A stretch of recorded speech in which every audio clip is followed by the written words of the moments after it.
kamuti lang yata to, di ba? Kamuti. O sige, kamuti. Kayong kahoy, wala pa. Hindi pa natin nakukuha sa forest. Nandun pa yung puno. Yan, meron tayong dalawang sobrang malalaking kamote dito. At isa lang sana yung bibilhin ko kasi sobrang lalaki talaga kung nakikita nyo. Sobrang lalaki kung nakikita nyo.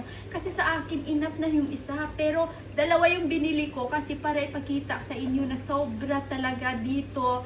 Yung mga Turkish boutique dito, Turkish store dito, sobrang malalaki yung mga tinda nilang kamote. Kasi nabili ko ito sa Turkish store. So ngayon, dahil hindi ko alam kung anong gagawin ko dito, ang nasanay ako sa yung ipiprito, pero I decide nga pala na iprito or barbecue na lang, kamote Q. So ngayon, kuhaan muna natin ng skin, hindi natin isali ng skin. Maganda sana kung isali natin parang mag-experiment tayo, isali natin yung skin, pero hindi na. So ngayon, ito na, ikakat na natin. Dire-diretso na yung paggawa ko kasi talagang hindi na ako makahintay, excited na ako. Iwan ko ba kung bakit excited ako, hindi ko naman to kakainin today. Oh lala, ang sarap! Oh my God, talagang excited na ako. Sinabi ko pala nga ito sa mga kaibigan ko at gusto nilang manghingi.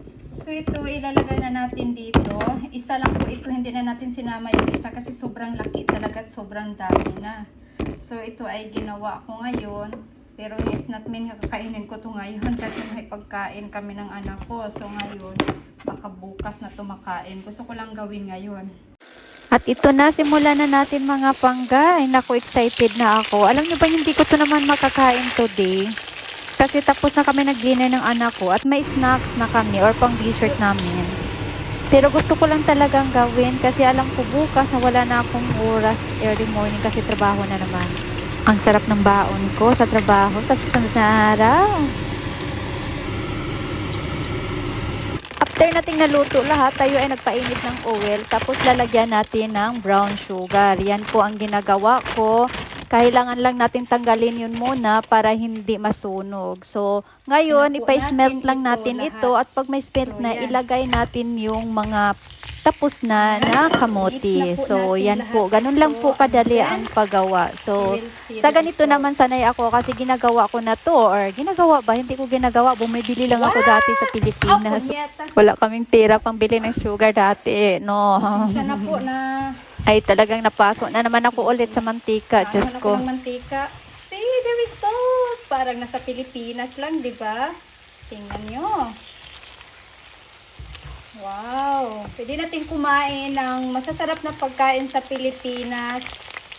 Basta gumalaw lang tayo, makakain talaga tayo. And this is the result dahil gumalaw ako at talagang pinaghirapan ko ito. Yan.